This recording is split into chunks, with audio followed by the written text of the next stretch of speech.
Hey everybody, Scout Crafty here again, TGIF. Thank God it's Friday. You made it through another week. Boy, do we have a great show planned for you today.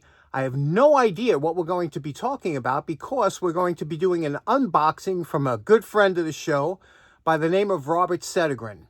Now, Robert lives in Connecticut, and he's a very interesting guy. Robert, he spent over 40 years as a police officer, but now he's a forest ranger. But he has all kinds of interesting hobbies and things like that. And one of the cool things he does, he's very proficient in the bagpipes. And you know, if you're like me, some instruments, it's funny how some instruments are well liked right from the beginning, like of course the harp or the guitar, things like that. You know, very popular. But other instruments, either it's kind of an acquired taste. Some people like them right off the beginning. Some people don't.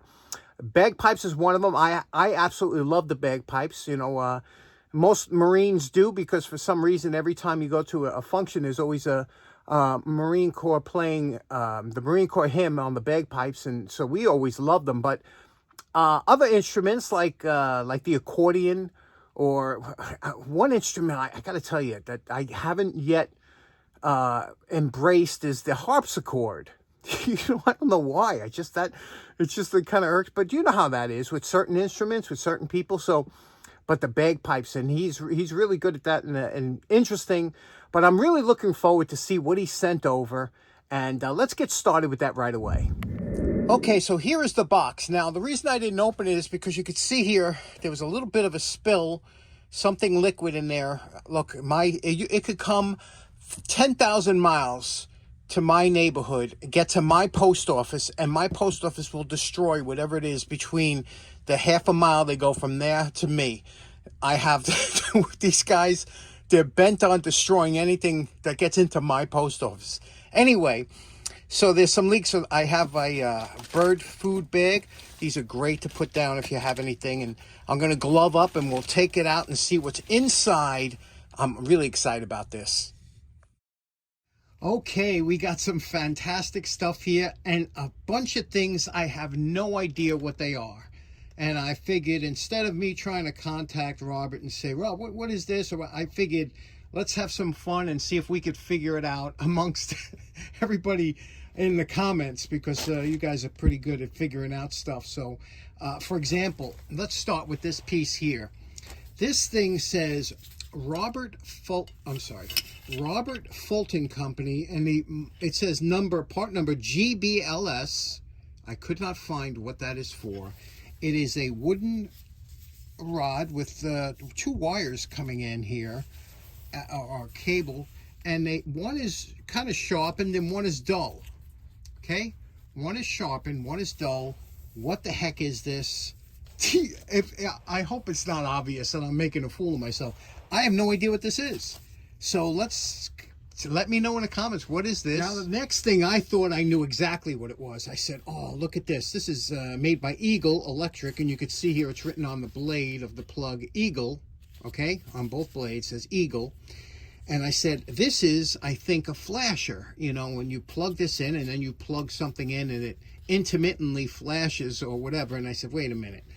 I plugged it in. I tried it with a 60 watt. Nope, it just stayed on steady. So it's not a flash. Then I said, okay, you know what this is? It's probably a switch, okay? Which you plug this in, and because it's got this little handle here, you turn it and it goes click, click, and it'll switch it on and off, right? It's not moving. It's not budging. And I'm saying, and I'm trying, I don't want to force it. I see it's got one rivet from the middle here, one rivet, and then two rivets here that would look like contacts. Should I put it in the vise and try and turn it? Maybe it's just stuck. I don't know. Has anybody seen this before? Okay. Third item, I don't know. This is embarrassing to me. Okay, now you see this here. This is a nicely made piece, a turned handle. It's got a hole going through, all the way through. And you could see here, there's some kind of, it looks like a blade or a cutter or something. You see it at an angle there. And it's at an angle. Do you pull something through? Does it strip something? Does it, what the heck? Boy, I'm embarrassed. If this is something simple that I should know, that's 3 for 3 that I don't know what these are. What is that? Okay, That's number 3. Okay, next up, let's go to something I do know what it is. And this here is a very interesting, this is a adjustable tension installation tool, but basically it's for cable ties. And T&B Engineering is the company that made these. These go for big money, and this is an early one. Nicely made. It's adjustable here with this little cam. You can adjust the tension. Basically how these work is you would take your cable tie and place it into here. And let's say you wanted to put a cable tie around this thing here, right? And what you do is as this feeds it in here, let me get this straight up here. As this feeds in here, it'll tighten up the cable, okay? And it'll snap it off at the exact, whatever you set it at. So here I'm pulling, okay, and it'll pull it, and then what happens, it'll get to a point here where it snaps it off. And I don't have it set up correctly, but what it'll do is it'll put it exactly at the same tension if you're doing production work or something like that. You have to just set it up for what you want. And I believe this is it's the same company. I never seen this style before. Let's try this. Okay, let's try this one here. We'll feed it in the same way. We'll put it through the slot here. And you can see it's gripping it like this. And then it'll get to a point. Okay, I'll pull it tight. And what happens is, as opposed to, well, I don't know if this is not cutting it off, but this one tightened it up really tight on there. I don't know if this has a cutter on there or a different way. I've never used this one before, but that's what these are. Zip tie installation tools, and that's on there really tight. But this one here, this one has a little cutter that comes down. And like I said, these things are quite pricey. Let me, here. See how they cut that off? And it makes it nice and flush. You see that? It's super tight. That's what these are. Nice, huh? Okay, next up we have this nice vintage ETC lug crimper. Basically what this is, it's a hammer style lug fastener meant to put those lugs onto, crimping them onto wires, whether it be end caps or other kind of lugs you would put on wires. And you could see it's got gauges written on the side here. It's spring loaded. You would put your lug in here in the wire, place it down, and then slam it on top with a hammer, and that would fasten the lug onto the wire. It's meant for field use, things like that. You don't see these in use that often. Some of them usually use the plier, the squeeze type, but these are very nice. Okay, next up we got this great Volta-Check from the J.F. Ivan Company out of Cleveland, Ohio. And what this is, you can see the swivels a little bit. This you plug into an outlet or something to see if you're getting the proper voltage out of your outlet. And I'll show you, I'm going to an extension cord here. I'm going to plug that in. And you can see, just give it a second for that the needle to come down. And you can see here we're getting almost 115 volts over here. Very interesting. Still works. Metal. Really nice, isn't it? Nicely made. Okay, next up, there are question marks on there. I don't think that Robert put that on there. He probably got it like this, but I know exactly what this is. This is absolutely beautiful. And this is a pin vise, and it only has one pin, and I'll show you how this works. It doesn't work with one pin. You need multiple pins, but let me show you how this works. I'll make some additional pins out of some nails. Okay, basically what you want to do is you want to get this exact pin size, which I don't have right now. I'm using a nail just to demonstrate it, but I have a nail that comes pretty close. I'm going to cut a few of these out of this nail, this size, and then I'll file the end down so that they're not pointed like that. Okay, you can see I made these 4 little pins here out of nails just temporarily. And basically what this is, it's a universal vise that could vise all different shapes, sizes, of anything you need to clamp down on. You could see this opens and closes, and you could take this and put this in any variety of holes amongst here to suit whatever shape that you have. Let's say we had to clamp this item, we had to work on this item.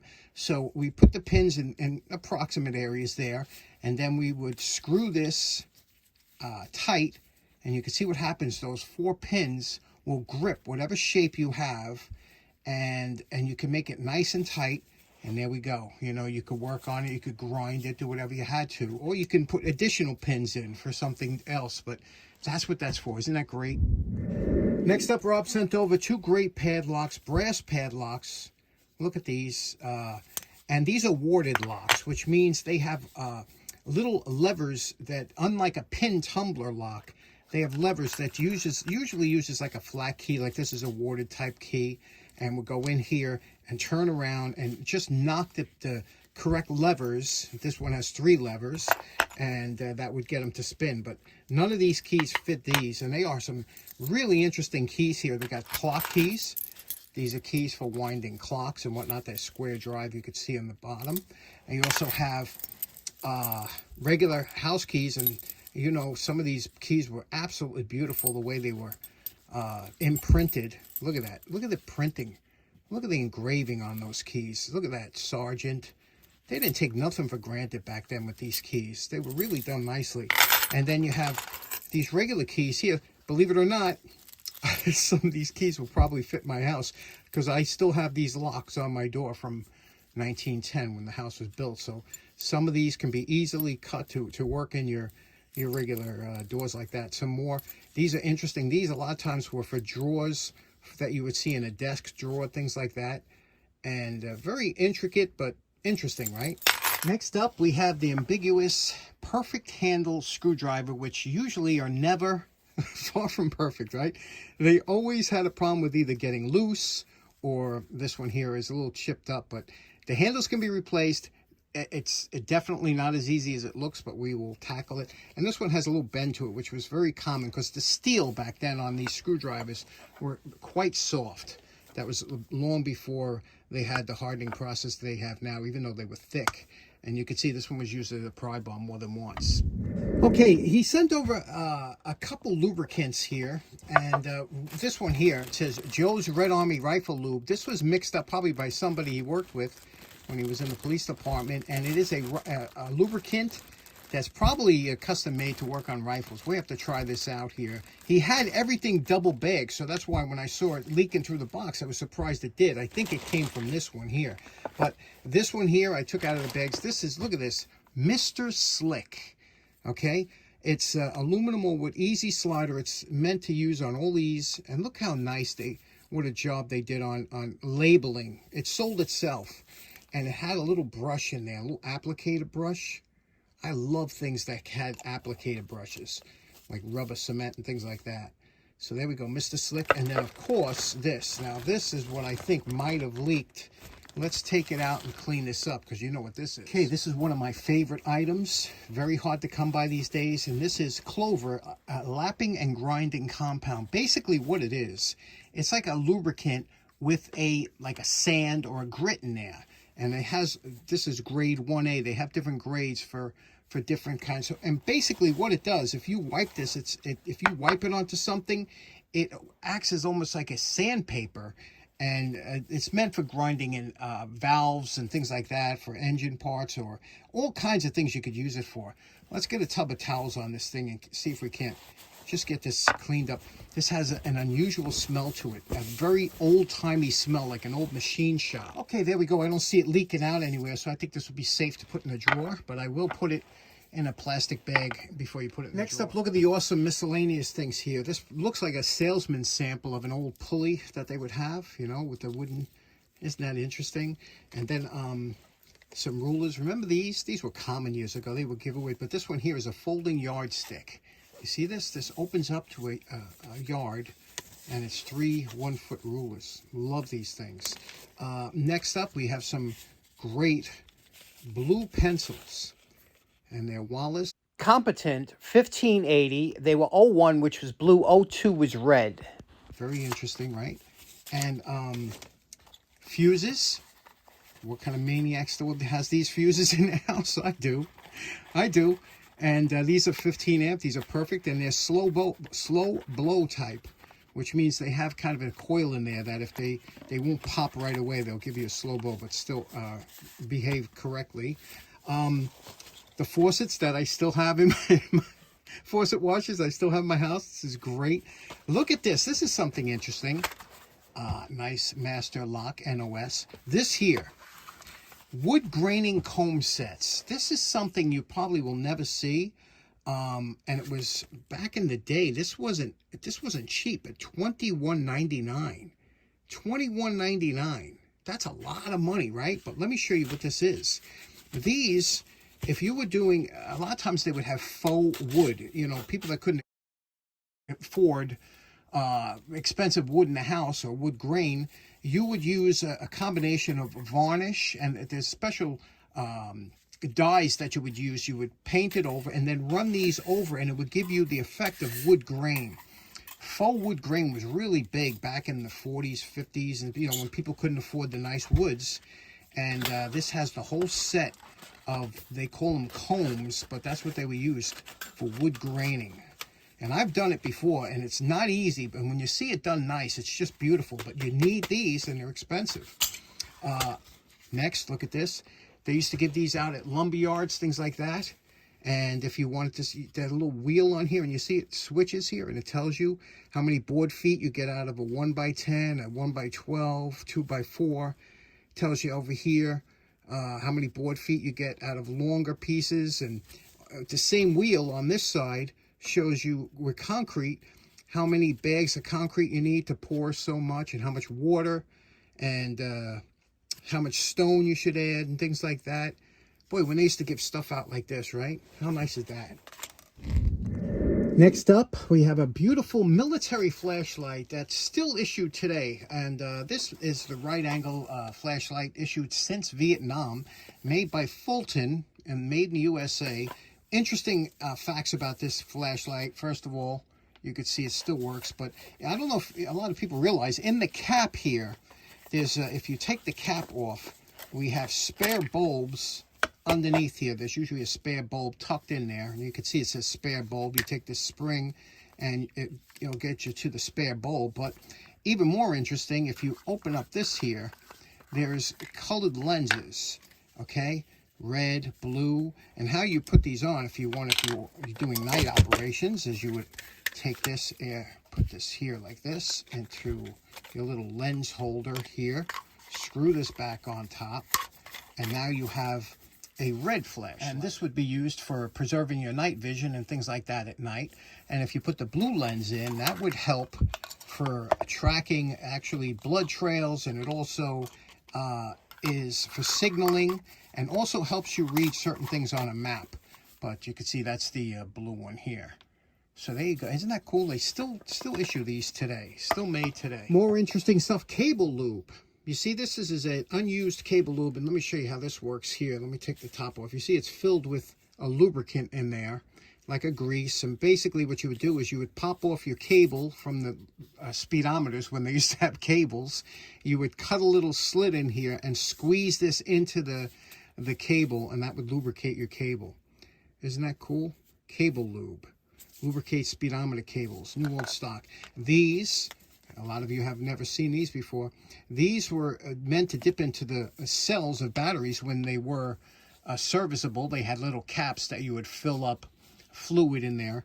Now they're pretty much unserviceable that way, but you would dip it in here, and when these balls, depending on what balls came up, it would show you how much of that is sulfuric acid in there, that, 25% charge, 50%.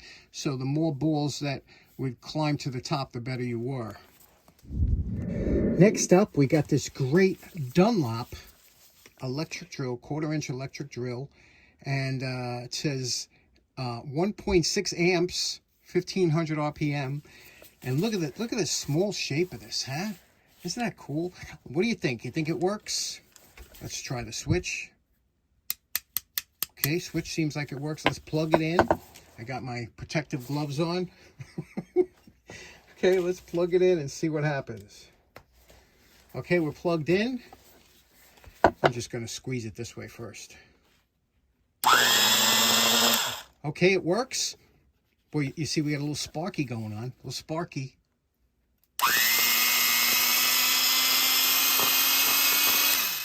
That's usually an indication of brushes, how the brushes are seated. And to replace the brushes, it's quite simple. Let me show you. Now, to replace these brushes, years ago, you could go into any hardware store and pick up some brushes. And basically what they were, this here, you would measure it. Whatever this was, it looks like it's 3/16. You would get 3/16 square. And then you would just replace the brushes. And they come just like this. And you just slip it right back into here. Okay, push that down, and then you screw this cap back on. This cap has been broken, but they also had replacement caps. You'd screw it back down and then give it a try. Sometimes you could take the brushes out and clean them with a little electronic cleaner like this.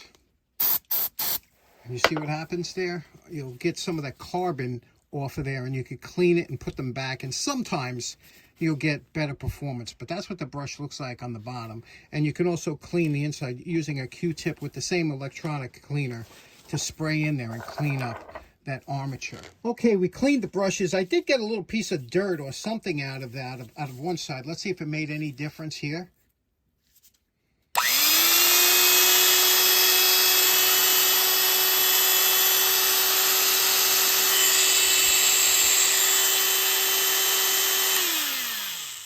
Very noticeable difference. Just cleaning the brushes, replacing them, and the CRC electronic cleaner is really good. But there, we brought it back to life. Here's a nice sign to have, huh? No trespassing for any purpose. That's a good sign. Bring that upstate. And then last up, I have these two. Look at these two. This one here looks like a homemade handle for a screwdriver. And this one here, you know how I love, somebody turned this on a lathe. This one's steel, this one's aluminum. What do you say we do a cleanup on here? I'm going to have lunch now, see how much time we have left to see what kind of job we can do. Okay, it's the next day, and we're at the 22-minute mark, so I'm running out of time. I can't make this video too long, but I really love homemade screwdrivers. Anything homemade. I love homemade tools. I always did. Let's see what we can do. The knurling on the aluminum is always rough because it's aluminum and it's soft, but let's see if we can't bring this back, get the shaft. The shaft is rusted. Let's see if we can't do. The tip looks good, though. Tip looks good. Let's see what we can do with this real quick. Okay, we're calling this one done. You know why I love homemade tools? Most likely this gentleman passed away that made it, because nobody gets rid of homemade tools. You know, you keep them forever, or you give them to somebody in your family. But this is, you know, when it winds up to something like this. Look at this. Look how nice this came out, huh? Look at the tip here. Everything looks, look at the shaft. Just a beautiful, he did a nice job, huh? I did the back up here. Came out real nice. And there we go. Knurling all cleaned up nice. What a great screwdriver that is. Now, let's turn to this one here. Take a look at this here. This one's got a little bit of a wonky bend to it here, and some, let's see what we can do with this. This is steel now. Steel. So let's see what we can do. This is our post-wire brush evaluation. You could see here, it looks a little bit rough. I don't know if there was some dull tooling involved, but some of the cuts are a little bit rough. We can fix that. What I want to, and look at that tip. We really have to regrind it. So let's get started with this. Okay, we're calling this one done. What do you think about what we did with this one here?